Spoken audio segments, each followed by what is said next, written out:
Well, good morning, everyone. Good morning. It's a good day. Good morning.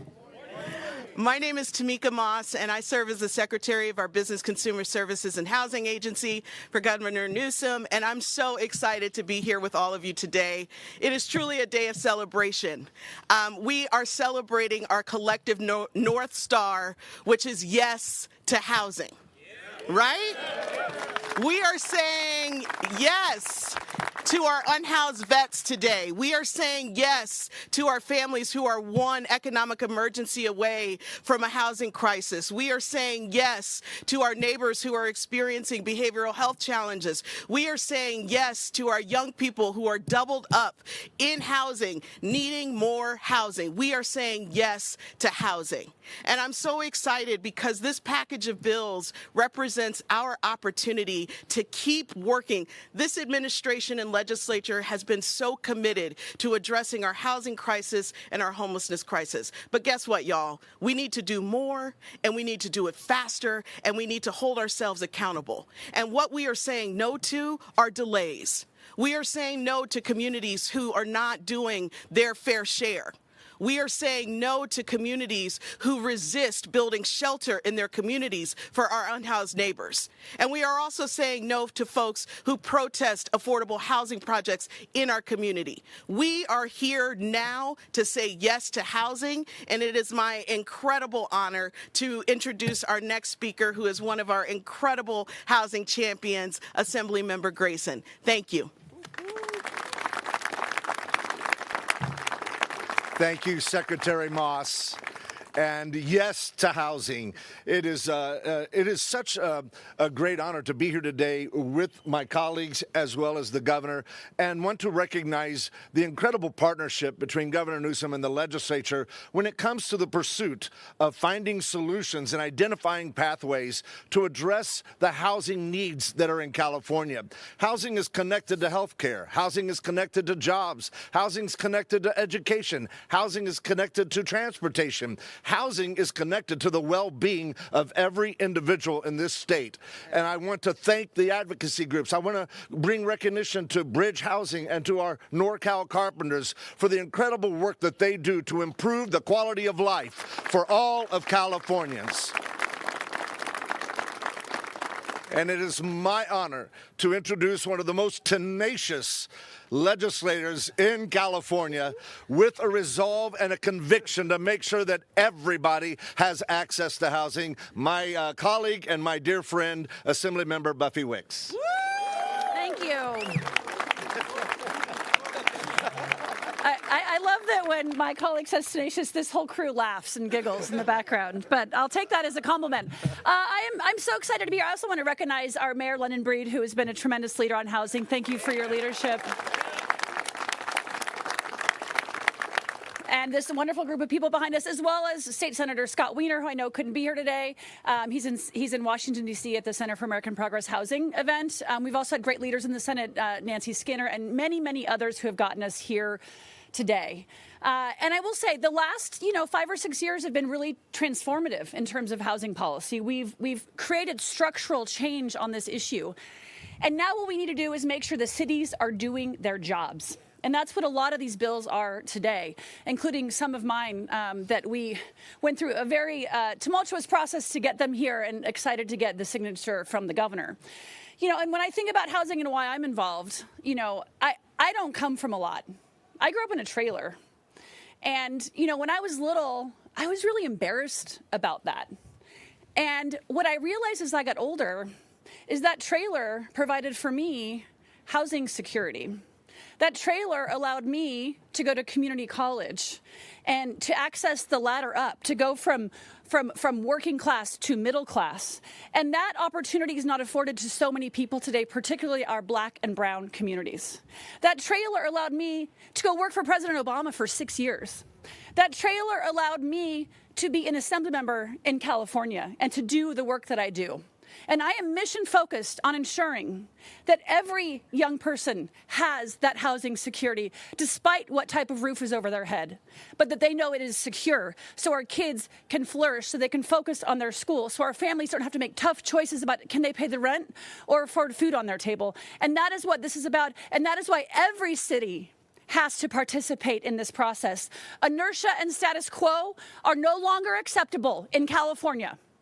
We are going to build the housing that we need to support our communities. I'm so honored to be here today. I'm so honored to be in this fight, to work alongside the Carpenters Union.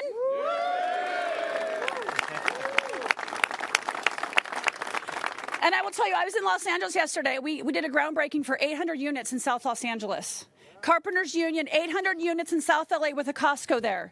That is just the beginning of what we are going to see in California. Because under the leadership of Attorney General Rob Bonta, of Governor Gavin Newsom, and strong leaders in the legislature and our strong mayors that we have in this city, in this state, we are going to change California, and we're going to realize the true California dream.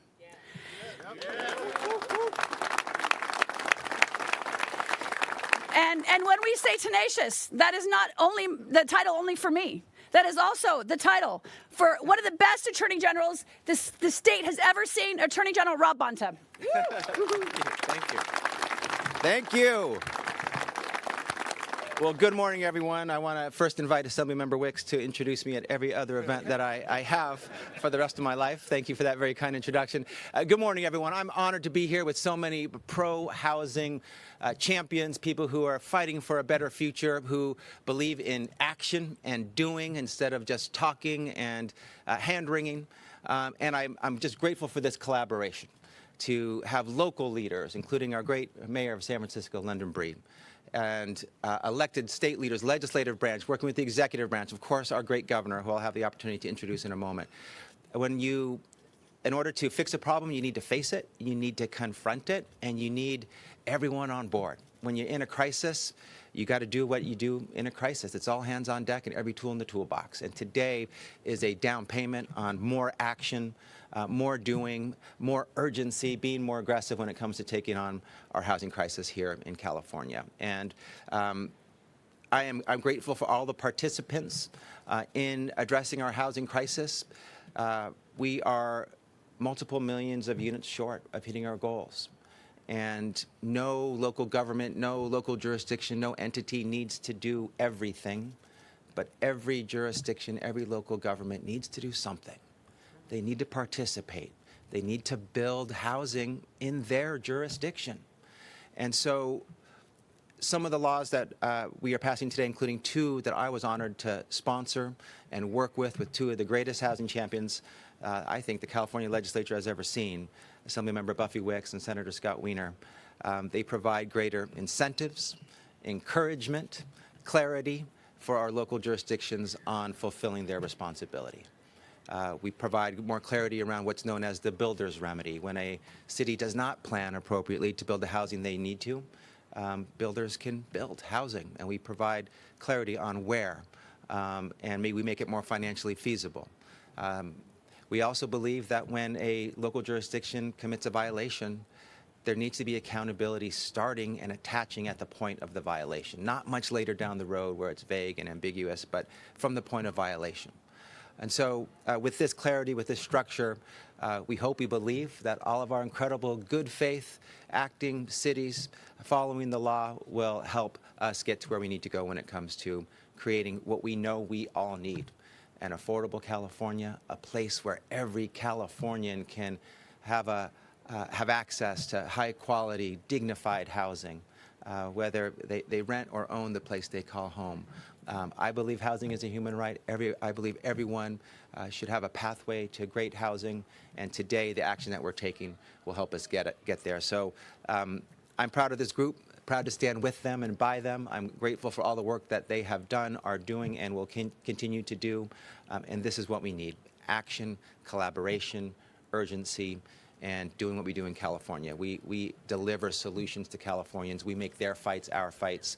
One of Californians' fights is struggling to access affordable housing, and we're fighting right alongside them. Thanks for having me, and it's with my great honor that I get to introduce a governor who's great at so many things, including being a great housing champion, Governor Gavin Newsom. Well, you were going to talk about basketball. Yes. Thank you. Thank you, everybody, for...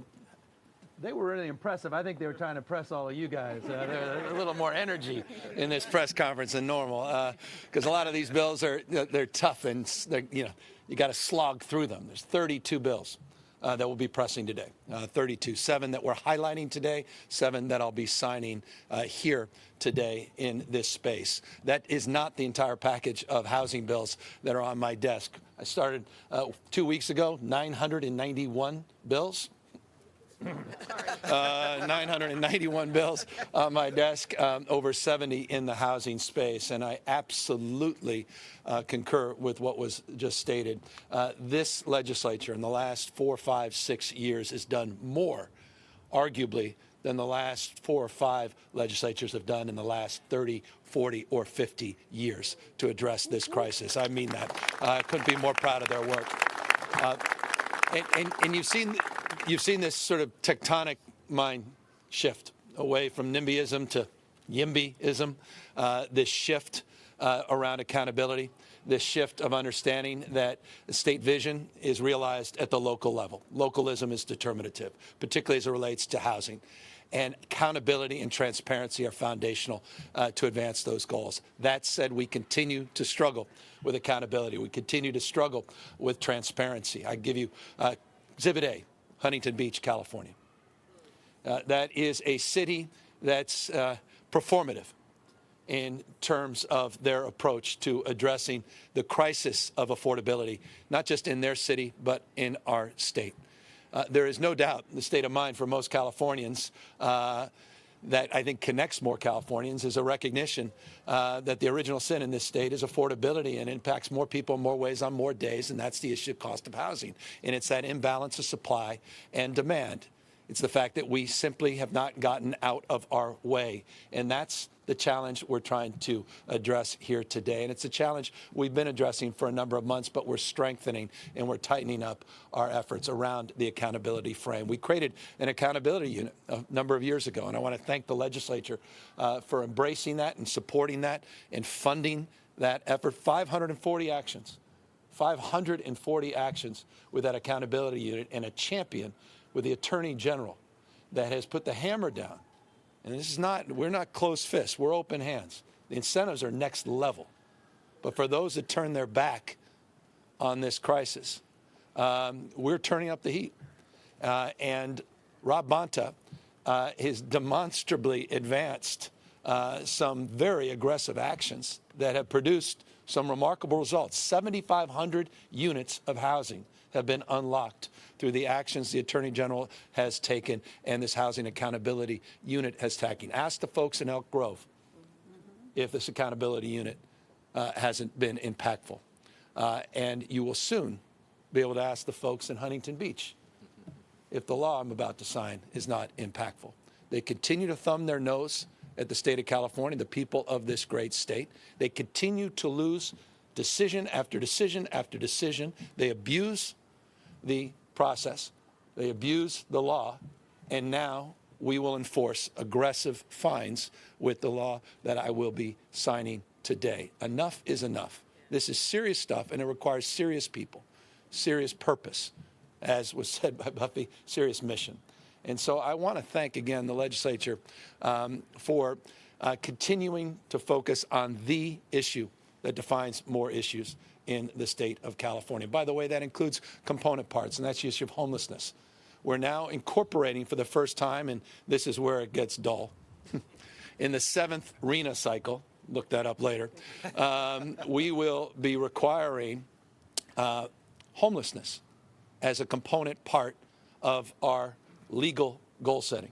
This is the first time the state has done that for people earning below 30% of AMI, 0 to 15%, 15 to 30%, extremely low. We're defining that category of individuals as it relates to the legally required planning process through our RHNA process. We're also improving our efforts around the housing element. We're improving, as it was noted, around clarity, around builder's remedy, and we're addressing the great work, yes, I'm going back to you guys, that our NorCal Carpenters and Danny Curtin representing all of you in the state level, the work you guys did with Assemblywoman Wicks a couple years ago, a year ago, I guess, as it relates to some of these vacant malls that we want to convert. And then we started to see, despite that landmark legislation, AB 2011, getting passed and signed, we started to see some mishigash at the local level, delaying the ability to actually produce the result that is getting cleaned up in the bill that I also will be signing here today. So across the spectrum, we're continuing to iterate, and we're continuing to hold ourselves to a higher level of expectation and ultimately accountability as well. We are all in this together. We are all better off when we are all better off. That's the spirit that defines these bills that will be signed today and pressed. Final thing. The people of the state of California did something extraordinary, and that was they made a commitment, a historic commitment to $6.38 billion to invest in the crisis of behavioral health in this state. We made a commitment that we were going to move a process forward to invest those dollars with the kind of accountability that the people of this state deserve. We moved forward with what we referred to as a notice of funding availability a few months ago for one component part of that bond at an historic pace. Usually it takes 2 years after something is passed before the notice of funding availability comes out. We've just done it in a matter of months, and we're stepping that up again for our vets, $1+ billion that we're putting forward today, and for those that are homeless, that are struggling with mental illness. So that's part of what we call Home Key Plus, $2.25 billion. We're also announcing a framework to make available those dollars in a matter of months, applications available in a matter of months. So moving all of these things forward, trying to move our state forward, trying to address an issue that, again, I think the vast majority of Californians agree is the top issue in this state and increasingly across the nation. With that, we will take your questions in a moment, but let's sign these bills.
So we're here to answer any questions. Again, 32 bills will be pressed, all across the spectrum around streamlining, transparency, accountability, renter protection, some tribal work and relates to housing are also a component part of those 32. Again, 7 we just signed here today. Mr. Governor and Assembly Members Wicks, Grayson, Secretary Moss, and Attorney General Bonta, thanks for taking the time today. It's Eitan Wallace here with Nexstar Media Stations across California. On the housing matter and the bills, looking forward, let's say 5 months, a year, 2 years, what metrics do you believe will define success? Is there a specific number of housing units you want to see built going forward, and what means accountability for you? Well, we have a specific goal, 2.5 million units of housing by 2030. That's prescribed in the law. That's part of the RENA process. That's part of our framework around accountability. In order to achieve that, we've got to build housing at a much faster clip than we have over the course of the last many decades. In order to do that, we need to advance these streamlining efforts. I have signed now over 34 CEQA reforms since I've been governor, which is just interesting. That's often lost in some of the conversations around this state in terms of some of our permitting reforms and our land use reforms.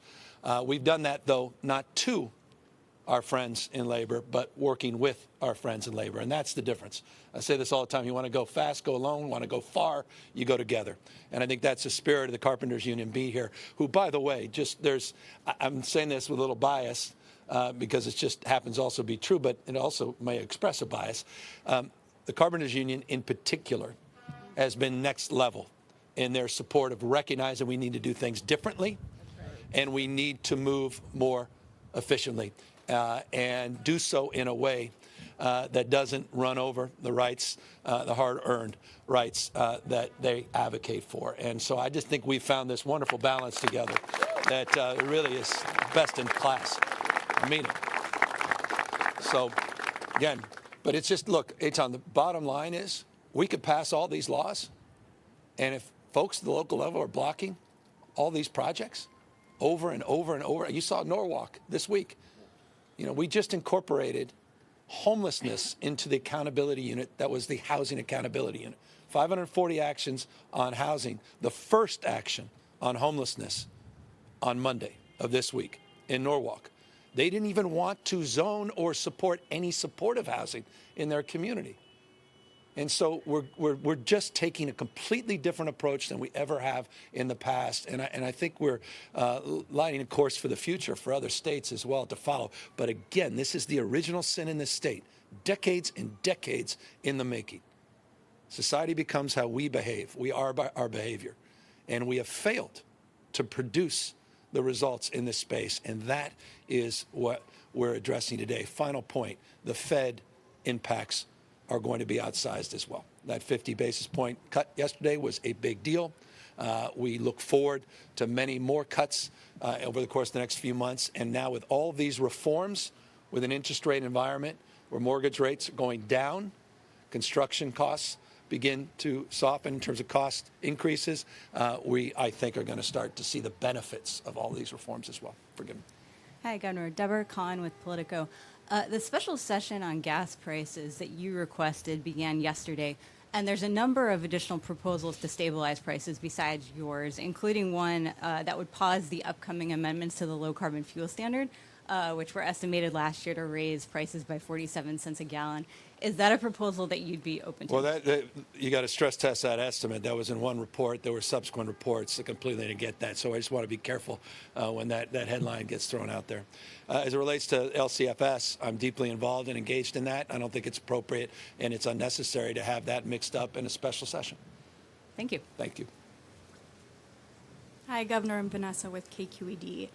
You have pushed cities to take a more aggressive approach towards clearing homeless encampments. We're now seeing that happen, and we know that many cities don't have enough shelter to put people up even temporarily. We don't have enough interim housing. We don't have enough of this housing. Certainly nowhere near enough of the federal housing vouchers that we need to support getting people into this housing. So there's a lot of stuff in the works. You're talking about that today. Yeah. Where should cities put people right now? I don't know what they've done we put $1 billion for these cities for encampment resolution grants. $1 billion. $15.3 billion of new investments. We've unlocked 15,000. This is an exact number. PolitiFact it, if you wish. 15,850 new home key permanent units that this state has funded. We're flooding the zone with the Mental Health Services Act, $6.38 billion, $2.25 NOFA coming up today for Home Key Plus. We're flooding the zone as well as it relates to the reforms in the Mental Health Services Act to provide ongoing funding as we shift those funds to prevention and housing. We did something no other state has done. We've completely reformed our Medicaid system under CalAIM, integrating brain health and physical health, but also incorporating housing as a component part of that whole person care strategy. We've provided more support than ever, more resources and more resourcefulness. Care Court, a new model of engaging folks. Substituted care, yes, as part of our conservatorship reform, but this is supportive care, a new pathway. With respect to the talking points, those are old talking points. We've never provided more support at the local level. But local government needs to do their job. They need to provide that support and that housing, and they need to get people off the streets and sidewalks. People are dying on their watch. There is no compassion in allowing people to suffer the indignity of living in encampment for years and years. I was down in San Diego. I was there with the mayor of San Diego cleaning up encampment. We've removed over 11,000 in the state just through our Caltrans efforts. I walked in, a young kid walked out of the tent. And he said, I'm angry you're here, but I'm also happy. I said, why are you happy? He says, can you come in? And there was his girlfriend with a brand new baby. He was a meth addict, self-described, struggling. Said he got off a bus a year ago and he was trying to clean up, left a different state, came to California just praying that he can get off this drug. He can't. We took care of that kid. There's no compassion in turning our back to what's happening in these encampments. And so I'm, yes, demanding that local government do more to have the decency and the compassion to get people off the streets and to work with us in the spirit of collaboration and do their jobs. I was a former mayor. I never looked at those excuses. You have to have a resourceful mindset. So I just reject, forgive me for being long-winded here, the way you framed the question, it's not the indictment of the question. I've just heard those redundant talking points for 40 years. Yet there's never been more support to address all of those concerns than in the last 4 or 5 years. So what gives? Time to do your job, time to address the crisis of encampments on the streets in this state. And yes, I am not going to back off from that. And you will see that reflected in my January budget. I'm going to fund success, and I'm not going to fund the rhetoric and failure anymore. Forgive the long-windedness. Enough. Guidance to cities around implementing. Well, we did. We have a framework under Caltrans that's very specific as it relates to notification. I don't know what it is about the encampment resolution grant that's confusing to people. The reason we put $1 billion up is there was support. There's a framework. You don't get the money unless you resolve the underlying issue in the first place. You get the money because you actually have to identify the needs of the individuals that are being displaced, which means you actually have to provide support for them. And once you provide that plan, we then provide the money. That, by the way, is just one of many new programs the state has advanced. You have the HAP money, which is discretionary money, $1 billion last year, $1 billion a year before, $1 billion a year prior to that, which provides also discretion. At what point is enough enough? And so I'm at my wit's end a little bit with this. And that's why I did the executive order. They were using grants passed as an excuse. No one's talking about criminal. No one. Come on. That's not who we are. But it is criminal behavior to watch people die on the streets and sidewalks on our watch. That's criminal, to be complicit in that. As I said, society becomes how we behave. And if you call that compassion, I want a redefinition of that because I just do not align with that point of view. Hey, Governor, Jeremy White with Politico. You signed a bill this week prohibiting the intentional sharing of manipulated deepfakes of candidates in campaign season. Since you signed that bill, Elon Musk has reshared the video that drew your ire in the first place. There are deepfakes out there of you endorsing Donald Trump, saying you are an agent of the Chinese Communist Party. Do you intend to seek legal action, whether it's against Elon Musk or anyone else, as this law now gives you standing to do, to remove these things? Well, look, I mean, we just signed the law. It's by no means novel. Like Alabama has a similar law. Florida has a similar law. Washington has a similar law. Ours goes a little further because it talks about election workers and what happens after the election.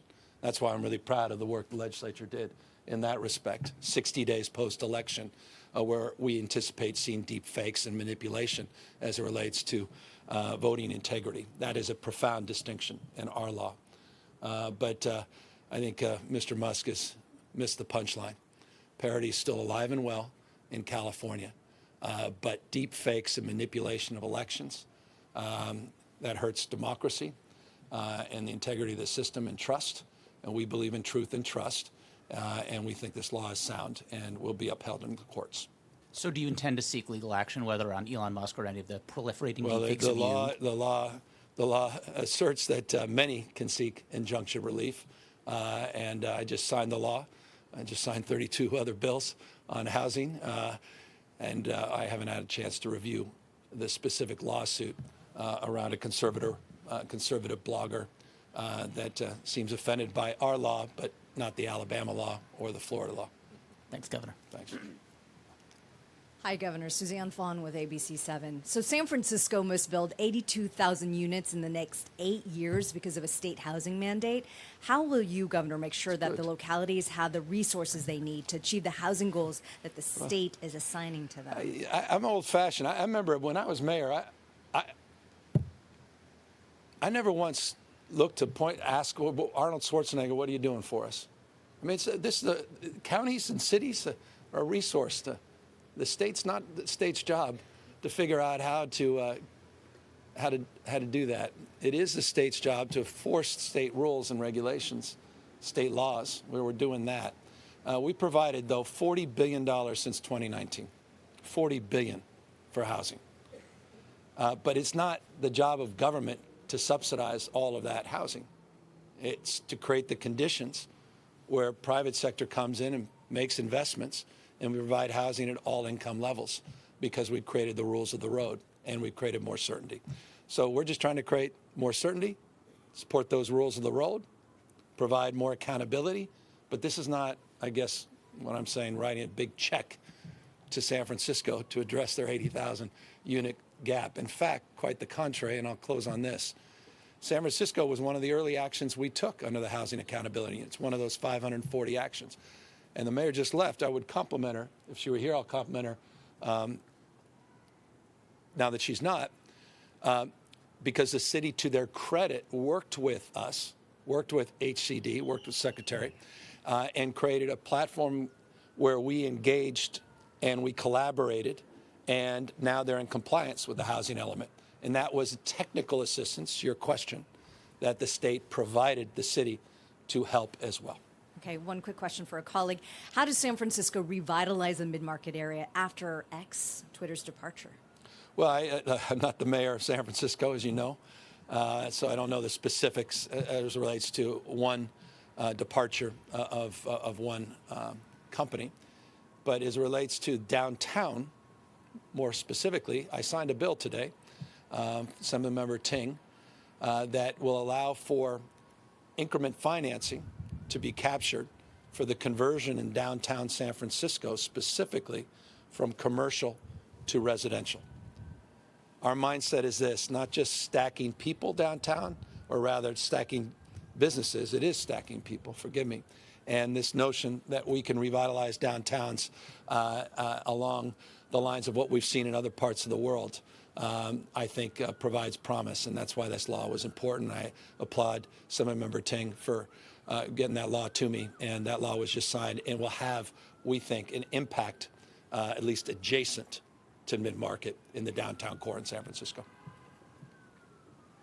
Hi, Governor. Good to see you. It's Annabelle Sosa with the LA Times. As you know, this November, voters will be deciding on a ballot measure that is self-described as a homelessness measure, among other things, addressing drug and theft crimes. I wanted to ask, in light of this housing package that you've passed, do you plan to campaign against that ballot measure using your own campaign funds this fall? I fear I can't do everything because it just I've got trying to get Kamala Harris elected president of the United States, trying to get through these 900 bills. I mean, I just pray, I really do, people take a good look at Proposition 36. There's not $1 attached to it, not $1 attached to it. It's going to set this state back. It's going to cost billions of dollars. That's not my assessment. That's the Legislative Analyst Office assessment. Hundreds of millions a year over the next decade, billions of dollars, an unfunded mandate to guarantee something that doesn't even exist in 22 counties with not $1 attached. And what I mean by that is there's this notion that it's treatment on demand, the initiative, which is a hell of a thing. Consider there's not $1 attached to it, not $1. So just to be clear, do you plan to appear in any campaigns? Well, or ads? I guess I'm campaigning now. I don't know. Look, it's a question of bandwidth. I mean, I've got 5 others on there. There's this MCO tax that's going to cost the taxpayers $11.9 billion. It's going to increase the deficit in this state $11.9 billion. I hope people read what's on the ballot. This MCO, $11.9 billion. So I can come up against that. They've raised like I think they have $80 million in the bank. It's just a question of what you're capable of doing and then trying to address encampments and everything else. We do a lot. But I hope you guys do the job too. I think there needs to be a lot more scrutiny. 22 counties don't have one residential treatment slot, not one. All of a sudden they're going to have treatment on demand after this initiative's done with not one new dollar. It's about mass incarceration. It's about bringing it back to 1980s mindset where it's possession of drugs and you end up in state prison at the cost of $100,000+ per taxpayer. It's funded by big oil and Walmart and conservative right-wing DAs. The impact it's going to have on the black and brown community is next level. And the fact that I saw a poll today and so 70% of people want to support it, I was wondering what state I was living in. And I know people are frustrated. I know people are angry. I am too. But this is not the way of solving it. And I think it's important. I hope you all realize this whole thing was on a false pretense. It was around retail theft. Remember that? I hope you guys do the analysis. Please, I can't do this alone. There has to be some scrutiny and accountability. It was all about retail theft. It's interesting. The retailers are not on board. Grocers are not on board. They talked about the retail theft threshold of $950. It's not even included in the initiative. That's not what it's about. It's drug policy reform that sets us back to the 1980s. And we all lived through that, and we've been trying to unwind that. At the same time, I'm for accountability. I signed 11, 12 pieces of legislation on retail theft. Retail theft, the leaders in that space all celebrate it as a national model, and they're right. And I thank the Attorney General and others. He's got a retail theft unit now. We just announced yesterday 171 new arrests, over $500,000. That was just from an operation last month with the CHP. But Prop 36 is a real setback, and it appears clearly that the public has a different point of view. Thank you. A quick follow-up. I mean, do you think that this messaging isn't translating then with voters if the polls are showing enormous support? You know, we're the size of 21 state populations combined. I'd like to think everybody picks up the LA Times and absorbs it, all 40 million Californians, and they balance all these facts. I don't mean that pejoratively. I mean it. It's hard, right? I mean, you got to we'd have to raise tens of millions of dollars. And that's the truth.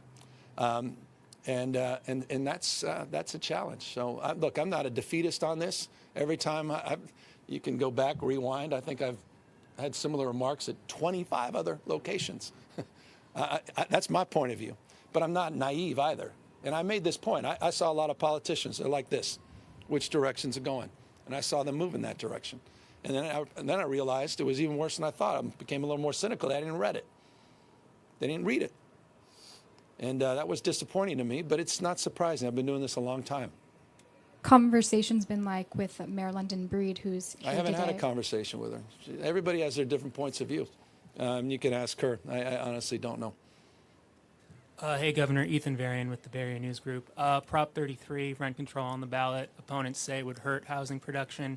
What's your position on that? Would expanding rent raise control... money for that, too? I just want to hear your point of view on it. I haven't even had a chance to dive deep on it. Do you think expanding rent control, allowing cities to Well, do I so know would this. hurt housing? California, AB 1482, which I signed, is the most significant rent protections in the United States of America. Anti-price gouging, 5% plus CPI, and just cause. We've led the nation in that space, and I was proud to be part of that a number of years ago. $4.78 billion for 371,000 households. You might want to write that down. 371,000 households have gotten the benefit of almost $5 billion of rent subsidies. We've also helped close to $1 billion, $950 million on first-time mortgages. So I'm proud of the work the state has done in that space. I haven't gotten into the weeds on 33. All right, fair enough. Thanks so much. Hey, Governor, this is Tamara Mino with Univision Bay Area. We've seen cities complying, cleaning encampments, but not everyone that lives on the streets are experiencing drug addiction or mental health issues. We've seen people that they just don't have or don't make enough money to pay rent. That's right. There are no shelters available. Some people just don't want to go to a shelter, but there's also a wait list to access affordable housing. Mm-hmm. We know this is probably a long-term solution, building more housing, but what do you think should be done in the meantime? Because what we're seeing is they're just cleaning these encampments, but people are just moving from one place to another. As I said, billions and billions of dollars we're providing cities and counties to specifically answer that question. We want accountability. Rapid rehousing, prevention dollars, subsidies, supports, housing, all income levels. We want to see that effort take shape. I just signed a bunch of bills to advance that effort. We're providing unprecedented support to do just that. You've got counties that refuse. They have one thing in common. They all identify this issue as a crisis, and they don't do a damn thing about it. That was exactly what the Attorney General just said. They, for years and years and years, sat on their hands, not provided any support for any of the housing that you rightfully address as a concern. And that has led to this crisis. They need to do their job. And that's, I was a former county supervisor and mayor. That's deeply part of the job description. And our job description is to provide support, technical support, incentives, and drive accountability. And you're absolutely right. Some communities have turned their back, and they need to do more, and they need to provide that support. Thank you. Yeah.